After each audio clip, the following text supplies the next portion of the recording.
Welcome back to Stuff About Tutorials. Today I will be showing you how to change the font size of a plot title in MATLAB. Why would you want to know how to do this? Well, maybe you'd like to make the title of your plot a bit larger and as opposed to the default font size in MATLAB. So I'll be showing you how to change the font size of a plot title in MATLAB today. Check out the video description as I'll try and leave written instructions there. So let's get started. I've already got my plot over here, so if I run that code, it gives me this, and honestly it does look like this font size for the title is a bit small.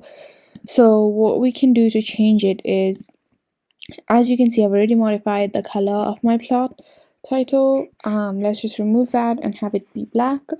But now to change the font size of the title, you do a similar thing. So inside the title line, inside the label of the title, you're going to type a backslash and then type font size. And then you'll type a pair of curly brackets, and inside there will be the size, the font size that you want. So I'm going to go with 20. So now if I run my code again, as you can see, the title is a lot bigger than what it was just now. So yeah, that's basically it. If you wanted to know how to change the font size of a plot title in MATLAB, this is the easiest way I know how, and if you know of another way, then leave a comment below and make sure to subscribe for more videos.